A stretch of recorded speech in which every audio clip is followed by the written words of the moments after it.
And welcome to our Golden Knights pregame report. Of course, we are sitting at City National Arena in Summerlin, but that is a great look at Rogers Place, the Western Conference hub for the 2020 Stanley Cup playoffs.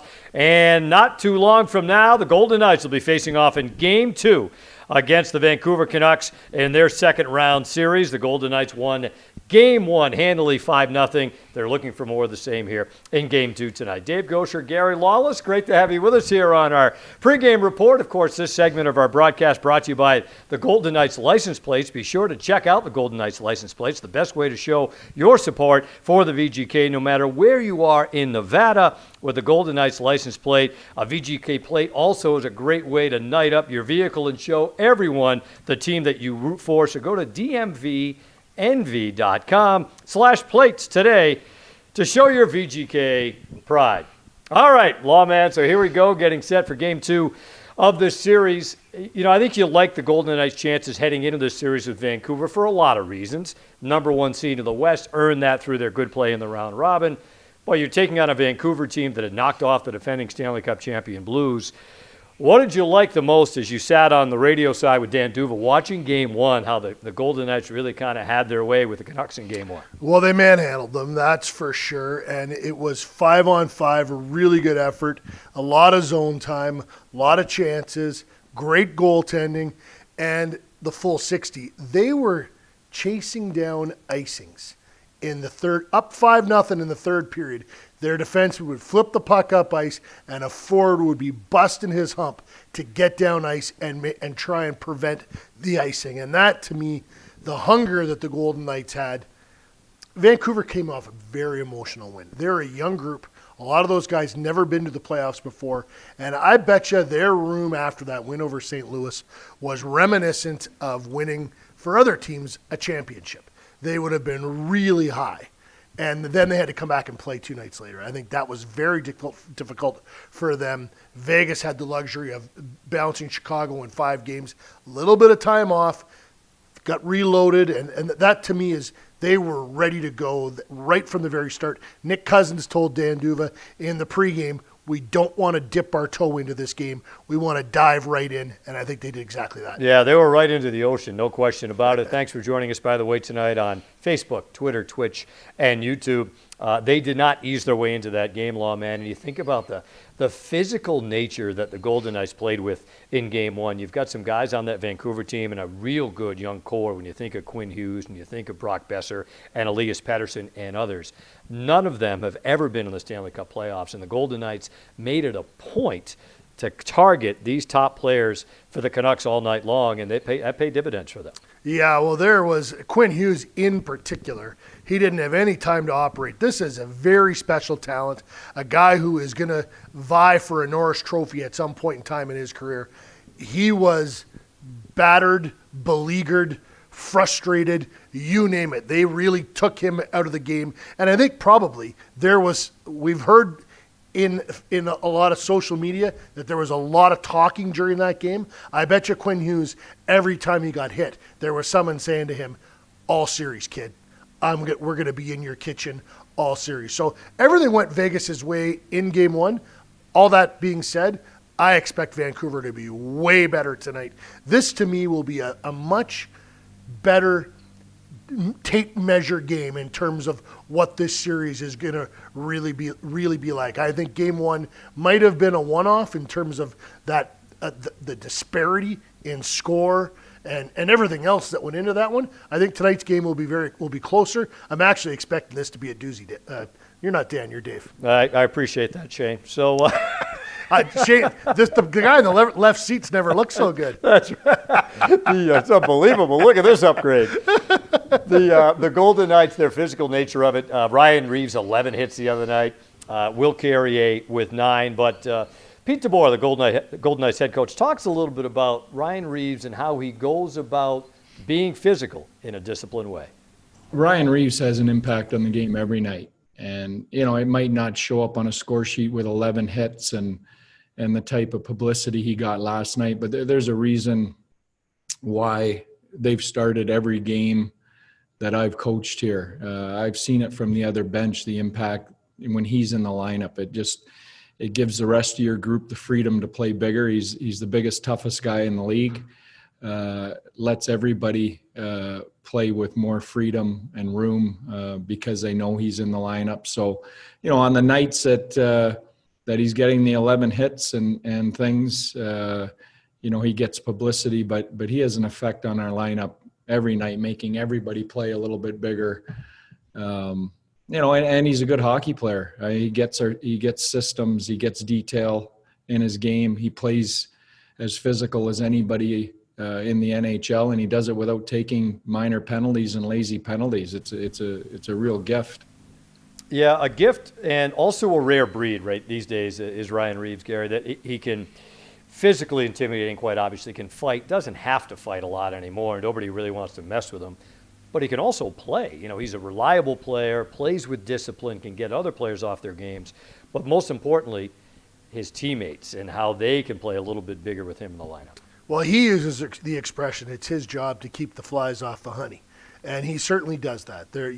It's not very often that an opposition player will feel comfortable to take liberties with a member of the Vegas Golden Knights, and it just doesn't happen that often. I will be interested to see. One of the huge storylines for me in Game 1 was the fact that Vegas only took one penalty. That speaks a lot to Ryan Reeves. The fact that he was able to deal 11 hits, and he didn't take a penalty. So that characteristic of his ability to hit and not go over the edge, that's a real quality, and that really gives Vegas an advantage. They don't want to get Vancouver on the power play, 2, 3, 4 times a night. If they do, they will pay the price for it. Pettersson is one of the best power play players in the league. The Canucks, in their first-round win over the Blues, which was their first playoff series win in 9 years, had 7 power play goals against St. Louis, right, in those victories. So, a huge part of what they do. Nearly a third of their goals in the playoffs have come on the power play. Yeah, they're big five. They're 5 leading scorers. There's 29 points so far in the playoffs among them. 17 of those points are on the power play, and if you don't put them on the power play, you cut their offense in by more than half. That just tells you a huge story right there. If they're a 3-goal team and you don't put them on the power play, they're a 1.5-goal team, and Vegas will beat most. If Vegas holds a team to a goal and a half, 1 or 2 goals, they're winning the game. Well, the Golden Knights, certainly the pace they played at the other night, they seemed to have the puck all night long, the amount of time they were in the offensive zone. We've talked often during the playoffs, Gary, and it bears repeating again, the Golden Knights' depth deserves to be talked about. If they're not the 100%. deepest team in the league, they're right up there. When they started Phase 3, which was training camps, and we had a pretty good look at what they were going through here at City National on a daily basis, their line combinations, and we saw Nick Waugh, Nick Cousins, and Alex Tuck, and we thought, that third line has always kind of been, this year, a little bit of a black hole, right? Tuck had injuries, Waugh was up and down between here and the AHL. They only acquired Cousins at the trade deadline. But it was going to be an intriguing trio to watch. Boy, have they been good when they've been together in the playoffs, and that followed suit again for them in Game 1. Well, they were fantastic, dominant in terms of possession. They got on the board. Tuck had a really big night, and to me, that's the guy. Alex Tuck was really struggled in the regular season this year, and it took a lot of oomph out of Vegas's lineup. Well, he becomes a matchup nightmare for the opposition, and you've got Nick Waugh, who's very smart, and the coach trusts him, uses him in a ton of different situations. Cousins is he's a Swiss Army knife. He's not the best screwdriver, but he's got a screwdriver. He's not the best knife, but he's got a knife. He skates okay, shoots okay. He's a hockey player though, and he's trustworthy. He's competitive, and he can do a whole bunch of things. I really like him as a player, and just the fact that they roll out the Stone line, and then that line's dangerous. Then they come back with maybe the most dangerous line in the NHL right now of Stastny, Smith, and Marchessault. So now your coach is like, okay, I can take a breath. Here come these 3 guys. Fast, ability to score, and size. And the third pairing, if you're Fantenberg and Ben for Vancouver, you're going, we're going to get a dose of these guys? This isn't good.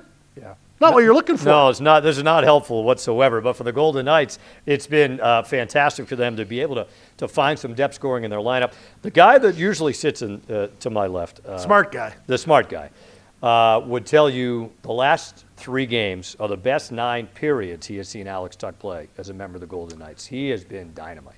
Yeah, and I will, I've said this on the radio program.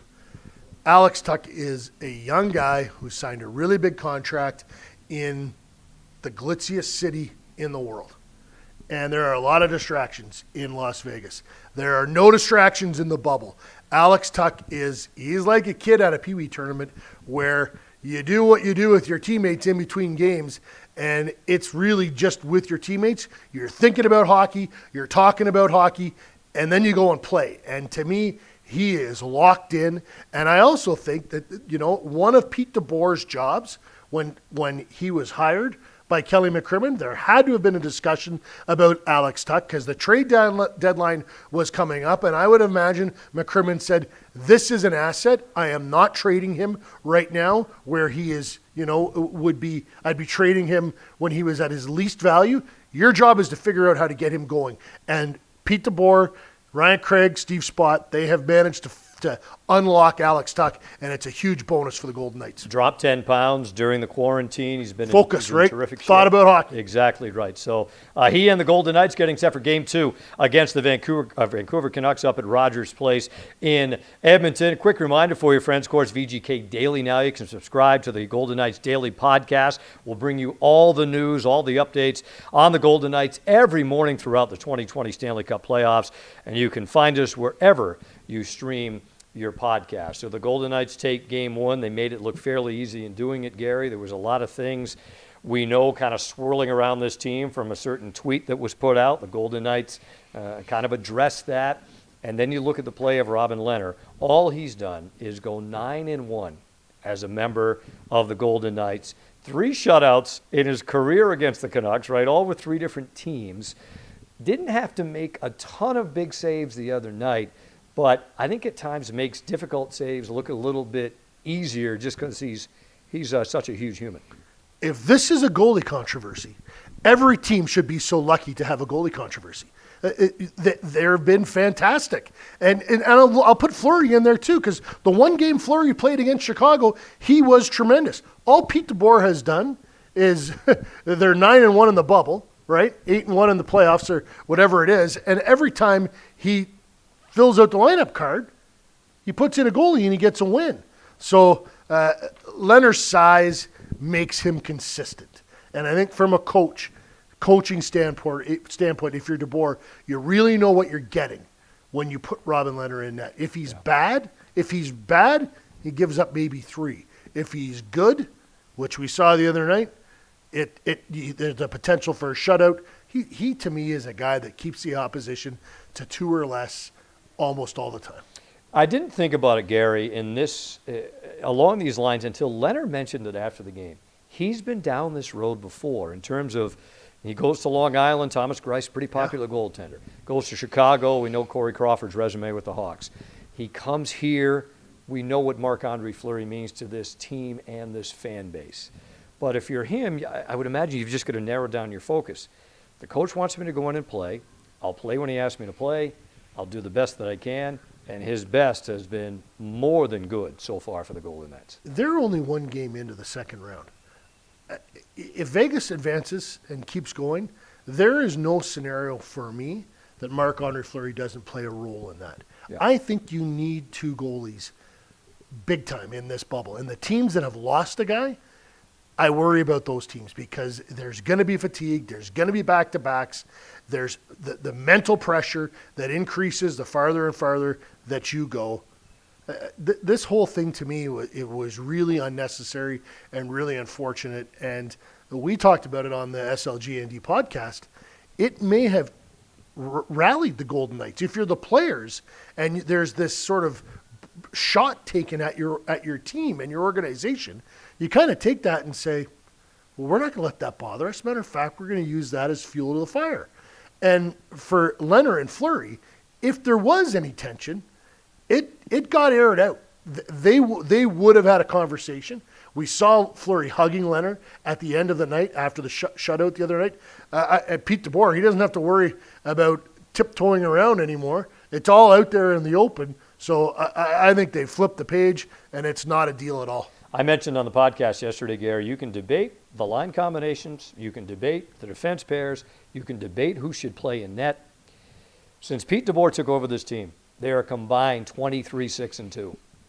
It seems like he knows what he's doing. Yeah, you would think so, right? So far, yeah. Chandler Stevenson has handled going to the fourth line pretty well. Sure has. That's if you want to win a Stanley Cup, you have to accept your role. And if your role gets diminished a bit, our buddy Shane Knighty didn't play in the finals for the Boston Bruins, had a huge role in terms of leadership with that team, and has a Stanley Cup ring for it. And if you ask Shane if he could have played in those playoffs and not win the cup, or played the role that he did and win the cup, we know which one he's taken. No question. Huge part of it. Chandler Stevenson goes from, when Max Pacioretty was unavailable, Stevenson's up on the line with William Karlsson and Mark Stone. Now Pacioretty's been back and really good over the last 2 games. Very good. Stevenson slots back down on a fourth line. His versatility, right, to put somebody with his speed, his hockey sense, his ability to get up the ice and force the other team. They're going to score. Yes. They're going to score. There's going to be situations where that speed, where Carrier and Stevenson are going to get behind the opposition defense, and they're going to cause problems, and they're going to score. That is another, again, Mark Stone said it the other night. He was asked, how's the top 6 doing? You look pretty good. He said, top 6, it's our top 12. Yeah. They have 12 guys going right now, and I think that's very impressive. All right, you want to take a little look around the Stanley Cup playoffs here? Sure. We talked a lot about the VGK, and rightly so.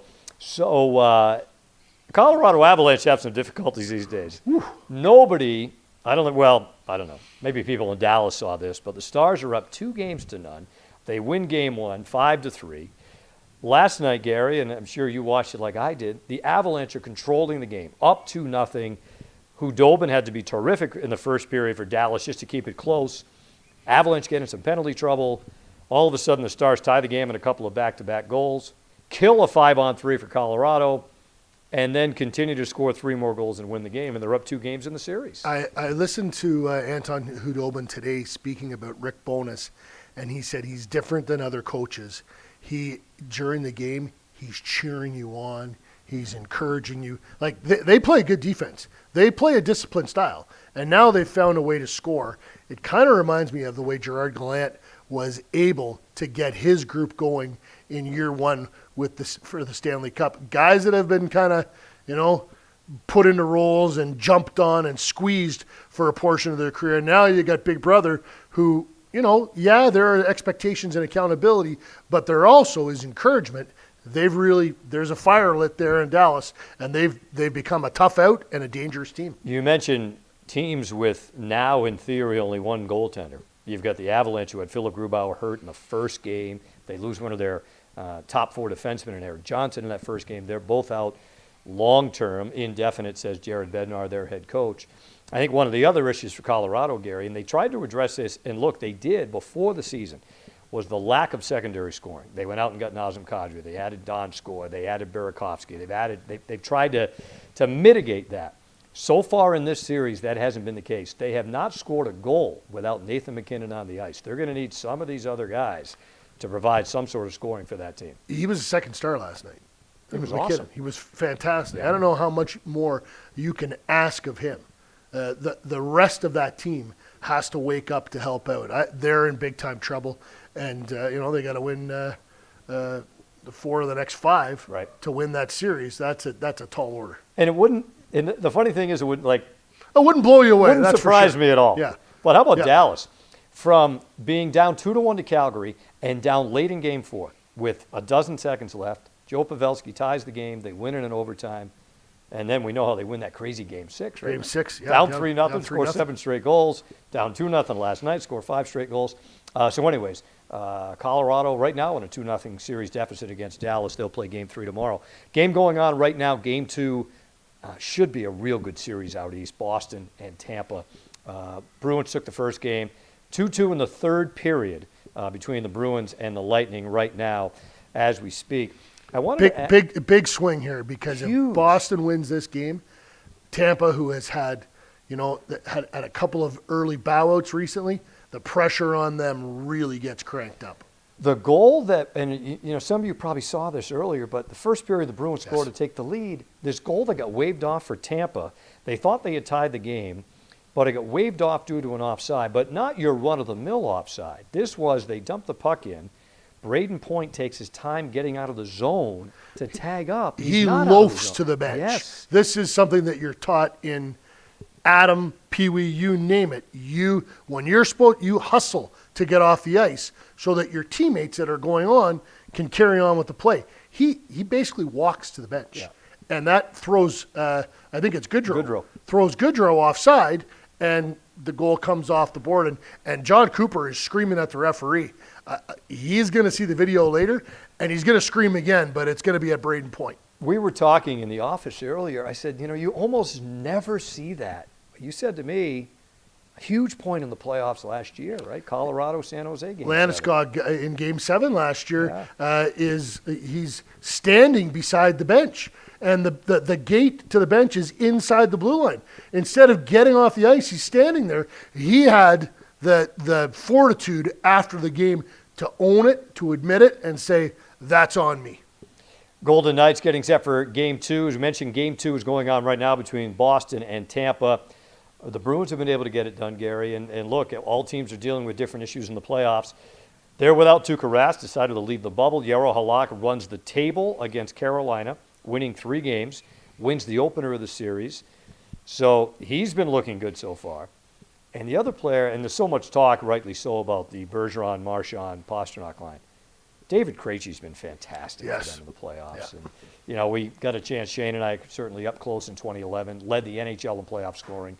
He led the league again in 2013 when the Bruins went to Game 6 against Chicago in the final. But, one of those players, and, we've seen it with other players for sure, but seems to elevate his level of play when the games are the biggest. Yeah, I won't say that James Neal took the odd night off during the regular season, but he certainly did in the playoffs. He was fantastic, and I think Krejci has a little bit of that in him. And listen, you have to admire that. Claude Lemieux would sleepwalk through certain points of the regular season, and then all he did was go out and win the Conn Smythe a whole bunch of times with Montreal, New Jersey. Just a fantastic player in the playoffs. Fantastic indeed. So anyway, that's 2-2 tonight. Third period between the Bruins and Tampa Bay. One final reminder for you fans, watch party kits. Make sure you bring your spirit to the Fortress, from the Fortress home during the 2020 Stanley Cup playoffs. The official watch party kit of the Golden Knights. Support your team with custom-made battle towels, noisemakers, temporary tattoos. Gary's got a bunch of those. And much, much more. Purchase your kit today at the Arsenal or at VegasTeamStore.com. All right, so we're going to take a look here for the Golden Knights as we get set for Game 2. And just areas for them, Gary. They've had the luxury here, especially when you win Game 1 the way they did, to really dole out ice time across the board, spread it out pretty evenly. Again, a mark of the depth that they've had throughout these playoffs. Yeah, I absolutely love this. When you look at Nick Waugh plays the least amongst the forwards at 13-10, and then you go to the defense core, and I think it's it's Holden at 16-01. If your defense is all playing, north of 16, that means that, your top end guy probably going to be under 25. And, when you redline a guy north of 25, that's when mistakes happen. Guys get tired, or they're conserving energy when they are on the ice. Like Chris Pronger, he made a career of playing 30 minutes, and you ask him about it, he goes, yeah, well, a lot of those minutes were easy. Like I knew when I had to turn it on, and I knew when I could sort of take it easy. And Ryan Suter too, right? Yeah, and you don't want that. Not in today's game when. Listen, if you're taking it easy against Vegas and their fourth line, well, Chandler Stevenson's going to eat your lunch. So you just can't do that. And that balance, that depth, that makes Vegas a true contender right now. And it goes to the goaltending as well. If there is a stumble, the next guy up is The next guy up's a Hall of Famer. That's a great situation to be in. Just one note of caution, and we've talked a lot, and I think enough about, look, it was only one game, game one. The Golden Knights, you think back to 2018, they blew out San Jose first game of round 2, 7-0, right, at the Fortress. Came back and lost game 2 in double overtime. So, we would be, I think, shocked, Gary, if Vancouver didn't come back with a much better effort. Travis Green, their head coach, even said, every time this year we've asked them for a response. They have responded. You've got to believe they'll come back and play much better tonight. Yeah, you have to think that emotionally, first of all, they've seen where the bar is. So they know, okay, this is different than anything else we've played. We've got to be better. I think that they would have, Travis is a good coach. And they'll have studied what Vegas did, and they'll be looking for ways to counteract that. They'll adjust their defensive zone exits. They'll adjust how they're bringing the puck into the offensive zone. They'll make a ton of adjustments, and it'll be interesting for Vegas to see in game how does Pete DeBoer counter that. If you see what Vancouver is doing early on, can you switch? And that to me is another strength for Vegas. Nate Schmidt was talking about it this morning. They can play just about any way you want them to play. They can skate, they can hit, they're smart, they're veteran. They've got a bunch of guys that have been here before. They've seen everything. They can switch on the fly. So I'm interested in the chess match tonight. I'm interested in the emotional, what both sides bring emotionally. And for Vegas, this is a situation where in the playoffs, you can never take the opponent lightly. You always have to have your foot on the gas.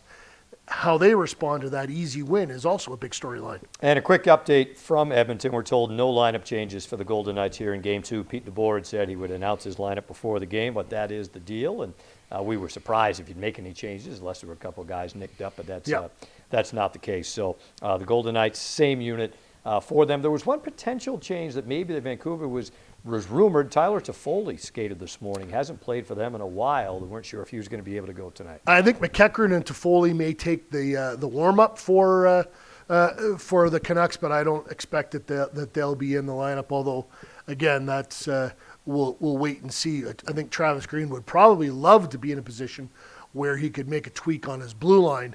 They didn't look good at all, and they've got some big, heavy guys that Vegas took advantage of.